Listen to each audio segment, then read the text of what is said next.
Alright, quick vid time. So this is my Glock 27. I've had this for quite a while. It's gone through all sorts of different changes. It is still in my carry rotation, although I really haven't been carrying it a lot lately. Just been carrying the 43 a lot, and I'm waiting for a couple XT subcompacts to come in, a regular first gen, and then a mod 2. But just give a quick overview of this thing. I'm sure there's hundreds and thousands of videos on the 27, but it's just one of my favorite pistols. Really, I mean, it's always two fingers unless you're gonna put. I got all sorts of different extension mags for this thing. I usually carry this as the 9-round +1, so you get 10 rounds in this thing usually. And then I was carrying a +1 Pierce extension, but lately I've just been carrying a Glock 22 mag, so you're gonna get 15 rounds in this thing +1. Well, if you're reloading, you're gonna get 15. So unless you want to carry this thing like this, but any Glock mags are gonna fit in this thing, be it the 9-rounders, the 23 mags, where I think they're 12 or 13 +1, and then the 22 is 15. And you can even get the 22-round mags. Those will work too. Just make sure you get the Glock ones. The Korean ones suck. I haven't done many mods to this. Obviously, I'm running a ghost connector in it. I've stippled this thing like 2 or 3 different times. This is my last and final one. I like this the mini micro dot texture, although it kind of came out kind of looking dirty. The tip was just picking up some burned plastic, and I really couldn't deal with it much, but I really don't care. I mean, this thing I'm gonna have forever. I'm not gonna sell it. And then on the bottom I did a little I think it's like dragon scale, and then I undercut the trigger. I mean, and this undercut trigger is really key for me, because this end, I mean, they're pretty squared off here, and they just dig into my middle finger when I'm holding them. So, but right now, I mean, this thing's comfy, really nice, and it just stays wherever I want it. I only have the index point on the one side. The only other thing is, I have the Meprolite True Dots, and I like these ones because they come all the way back, and they just give you just a little more length on your sight. The ones on my 43, I thought when I bought them they were going to be like this, but they're not. But I mean, it's not a huge thing, but it's just kind of nice. It really doesn't have much of a ledge to rack, but if you really wanted to rack it, if you were in really need to rack this gun, you're going to find a way. Be it put in the back, in the back of your knee and rack it, get your feet up, rack it, just do whatever the hell you got to do to rack them. But I do enjoy a little bigger angle, because it'll really I can rack it on my Cobra belt buckle. But another thing for the 27 I like is just interchangeability in parts. I mean, there's every single part in the world out for this thing. The only other thing, I did the plug in the back, just so there's no dirt and debris coming up in that striker box. But I mean, I can get a barrel, turn this into a 26. I can turn it into a 33 or the 32 357 SIG.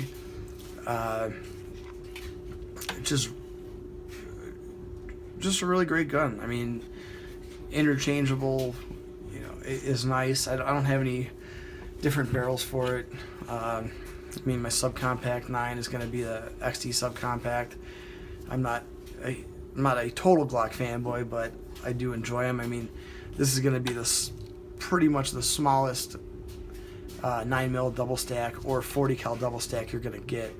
It's going to be the smallest. It's going to be the lightest, and you're not going to really give up too much, too many rounds with the thing. Maybe one round. The H&K P30 SKs in 9mm is 10 +1. The 26 is 10 +1.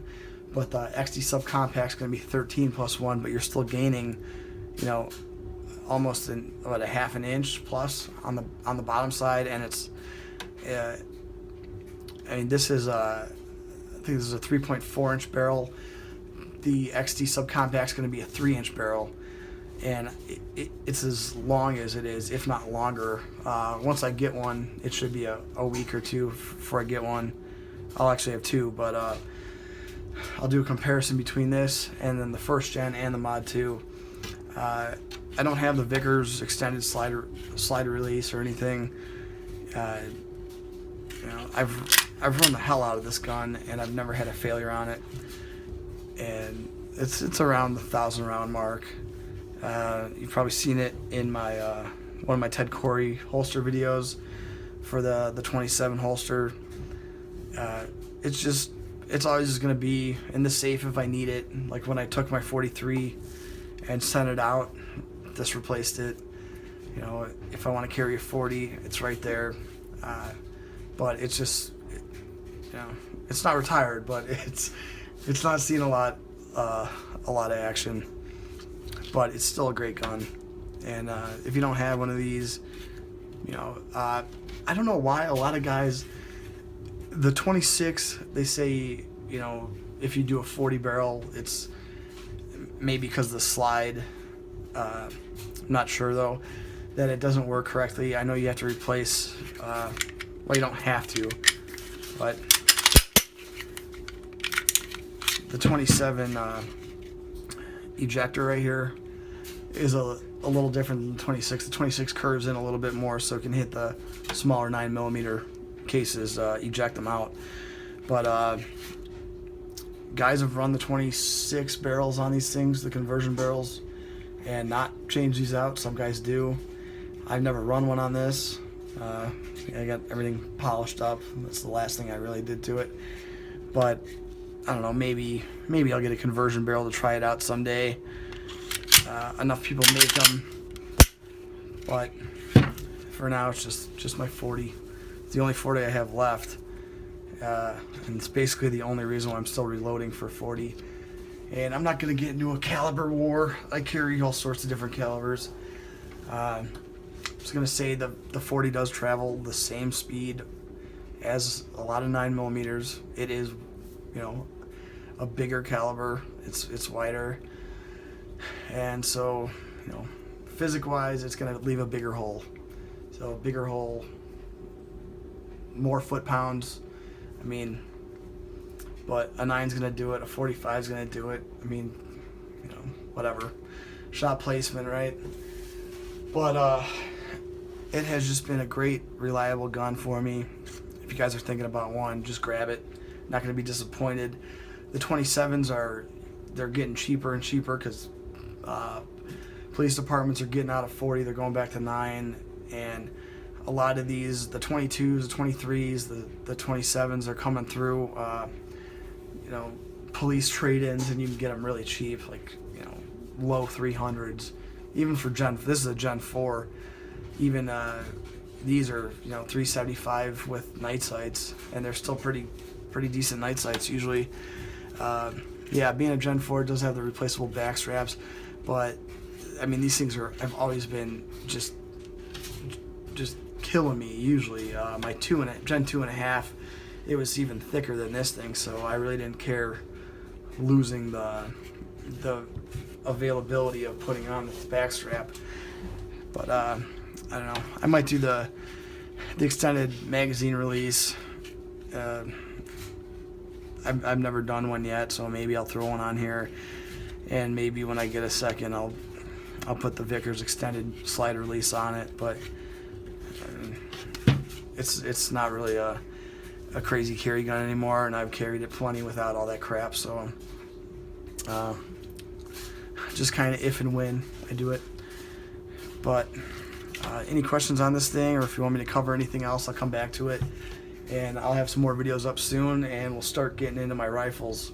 And I got to figure out how to record all that, but I'll get it done.